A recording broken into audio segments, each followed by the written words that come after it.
Setajam apa intuisi Kang Deddy Mulyadi akan kalian temukan dalam sajian konten kita kali ini. Jadi masih tentang Bobby Boss, ya kan? Nah, kita di sini akan menganalisis, akan menguji setajam apa intuisi Kang Deddy Mulyadi dalam menghadapi Bobby Boss. Dalam menghadapi Bobby Boss, saya meyakini Kang Deddy Mulyadi itu menyimpan dua kondisi. Yang pertama, itu adalah kondisi harapan terhadap Bobby Boss. Dan harapan ini muncul dari keyakinan memang orang-orang Bobby Boss ini jujur. Memang itu produk asli apa adanya, tidak untuk ajang ataupun modus operandi penipuan. Tetapi di sisi yang lain, saya meyakini Kang Deddy Mulyadi juga menyisakan satu ruang skeptis. Skeptis itu apa sih? Kecurigaan, ya kan?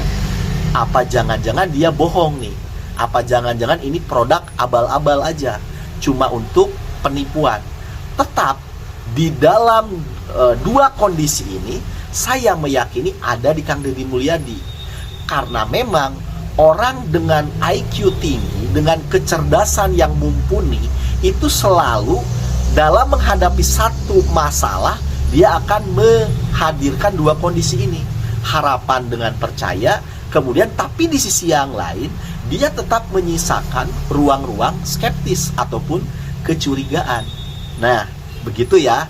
Nah, maka di kesempatan kali ini, kita akan coba menganalisis. Dan saya juga meyakini Kang Deddy Mulyadi ketika dia menaruh harapan kepada Bobby Boss, konsekuensinya akan seperti apa dia tahu. Dan ketika seandainya Bobby Boss ini nipu, produknya ini bohongan, abal-abal, akan melahirkan satu konsekuensi apa, dia juga tahu. Makanya dia mengambil keputusan seperti kemarin, tekan MOU. Tekan MOU itu bukan tanpa resiko. Itu akan melahirkan dua konsekuensi. Konsekuensi kalau benar dan konsekuensi kalau Bobby Boss itu nipu. Tapi keduanya sudah dipahami betul oleh Kang Deddy Mulyadi konsekuensi ini. Nah, ini yang akan kita kupas tuntas. Nah, untuk kita masuk kepada analisis ini semua, saya ajak kepada kalian untuk berpikir objektif. Bagaimana cara berpikir objektif? Singkirkan dulu tindakan glorifikasi heroisme. Apa itu glorifikasi heroisme? Itu adalah contoh, wah, ini Bobby Boss ini anak bangsa, ya kan? Pencipta Bobby Boss anak bangsa, menyelamatkan bangsa, dia ini pahlawan, akan membantu perekonomian rakyat. Kemudian diglorifikasi. Nah, itu kalian singkirkan dulu. Boleh, tapi karena kita mau berbicara objektif ya, itu singkirkan dulu. Maka supaya kita berpikir objektif, menganalisis objektif, maka kita akan tinjau ini dari pure bisnis. Oke? Karena kalau kita bicara itu pure bisnis, maka kita akan berpikirnya objektif. Kalau tadi kan subjektif, akhirnya kalian terjebak kan pada kekaguman terhadap Bobby Boss akhirnya kan. Wah, ini melawan Bahlil, ini melawan mafia migas. Nah, itu terjebak di situ. Tapi kita akan bicara bisnis. Nah, oke. Begini, nanti kalau kita bicara bisnis, maka kita akan tahu, ya kan? Kalau seandainya Bobby Boss ini niatnya nipu, maka dia akan melakukan modus operandinya apa. Kalau dia niatnya mau bener, maka konsekuensinya apa, gitu kan? Nah, oke. Saya ngambil satu analogi sederhana dalam bisnis nih ya. Bisnis itu adalah seperti ini. Kalau seandainya Bobby Boss ini benar, oke, dia nggak nipu nih, produknya beneran, pure lah, tidak abal-abal. Kita mulai dari yang itu dulu ya. Memang ada dan memang jujur nih orang-orang. Maka konsekuensinya adalah dia harus dibredel. Kenapa? Karena dia mengganggu bisnis yang sudah tua. Yaitu apa? Bisnis bahan bakar minyak berbahan dasar fosil, seperti petrolit, pertamak, minyak tanah dan lain sebagainya. Itu akan mengganggu mereka. Di sana ada mafianya, di sana orang bisa kaya raya, di sana orang cari duitnya di sana, ya kan? Ketika muncul ini kan ini mengganggu, maka ini harus dibredel, ya kan? Nah, ini saya pakai analogi sederhana, contoh di pasar, ya kan? Ada sekelompok preman. Biar preman ini dapat uang iuran dari para pedagang pasar, bagaimana caranya? Dia menciptakan ketakutan. Jadi anak buah preman ini suruh bikin kekacauan. Ada yang suruh nyopet, ada yang suruh ngerampok, ada yang suruh maling, kan begitu tuh. Lalu kemudian kan muncul ketakutan di masyarakat, di pedagang pasar. Lalu kemudian dia narik iuran. Kalau pengen aman, bayar iuran. Biar kami amankan para penjahat ini. Kan gitu. Kemudian bayar iuran tuh para penjahat. Dan terbukti setelah para pedagang pasar ini bayar iuran, tidak ada kejahatan. Persepsi yang muncul di para pedagang pasar apa? Wah, benar-benar ini preman bisa mengendalikan keamanan. Itu persepsi yang muncul di para pedagang pasar. Padahal justru tidak amannya ataupun tindakan kriminal itu diciptakan oleh preman. Iya kan?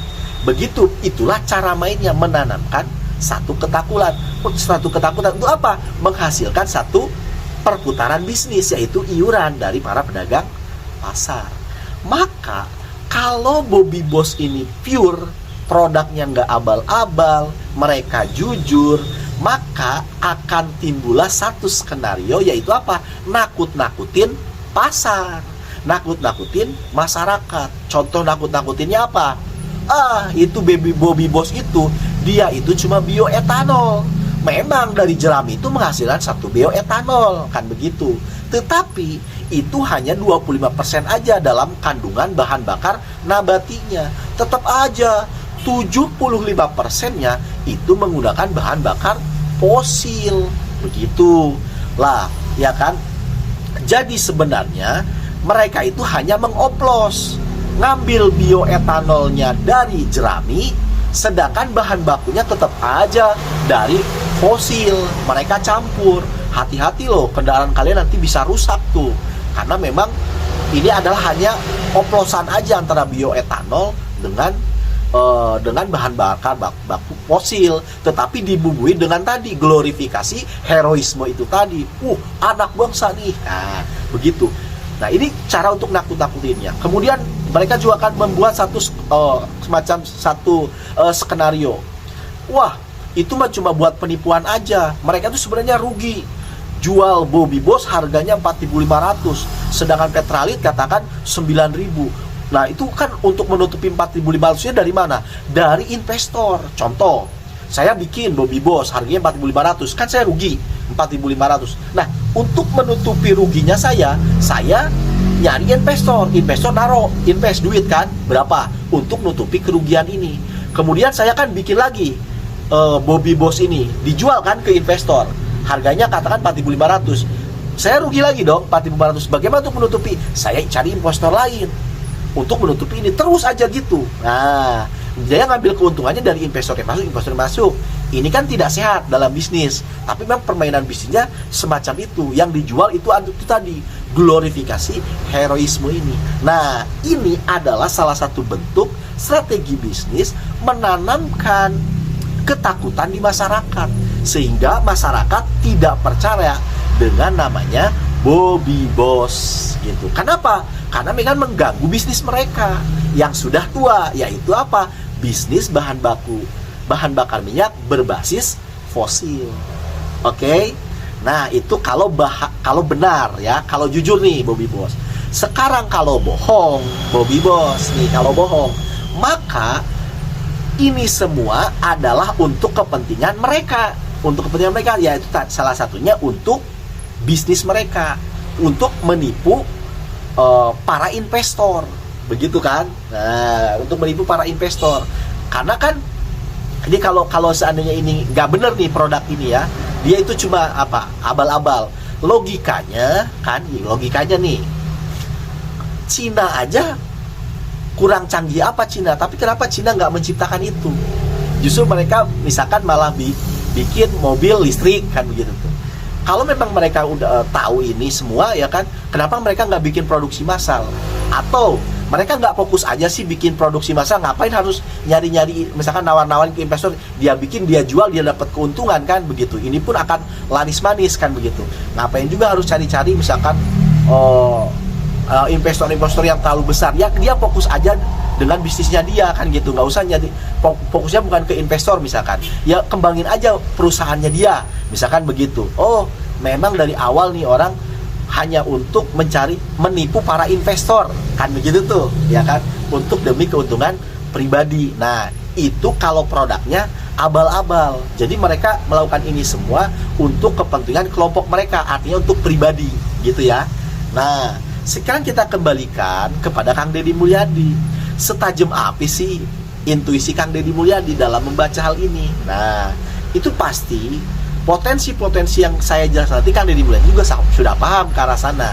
Nah sekarang konsekuensinya, kalau seandainya benar ini produknya nggak abal-abal ya kan, maka jelas ini yang dirugikan selama puluhan tahun ini adalah jutaan rakyat Indonesia kan, oleh mafia-mafia migas ini ya kan. Nah itu kalau produknya benar. Seandainya kalau produknya abal-abal, yang hanya dirugikan itu adalah kelompok mereka sendiri. Contohnya ketahuan nih, wah ini produknya abal-abal nih, maka yang dipenjarakan mereka aja, kelompok mereka aja, para pecinta Bobby Boss ini ya kan. Misalkan satu kelompok mereka tuh ada 100 orang, ya udah 100 orang kan yang dipenjara gitu loh, seandainya ini ketahuan bohong. Tetapi kalau ini produknya benar, lalu kemudian ini tetap dibredel ya kan sama mafia-mafia minyak, yang dirugikan itu jutaan rakyat Indonesia, ratusan juta rakyat Indonesia, yang seharusnya ratusan juta rakyat Indonesia mendapatkan bahan bakar yang murah, mereka harus membeli mahal karena sudah diotak-atik harganya oleh para mafia begitu. Nah konsekuensi ini sudah dipahami betul oleh Kang Deddy Mulyadi, makanya dia tidak panjang kali lebar langsung teken MOU. Anggaplah ini, katakan Kang Deddy Mulyadi ini ditipu. Tetapi seandainya pun Kang Deddy Mulyadi ditipu, yang pertama itu duit pribadi, kemudian yang kedua yang dirugikan nanti kan mereka nih 100 orang aja yang dipenjara.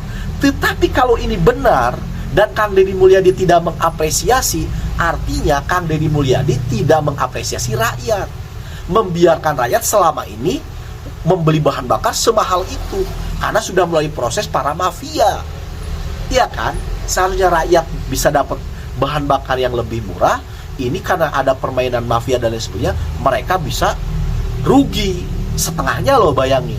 Nah justru Kang Deddy Mulyadi mengambil keputusan ini, memang tujuan utamanya adalah kepentingan rakyat. Seandainya pun dia ditipu, biarkan saya aja yang ditipu.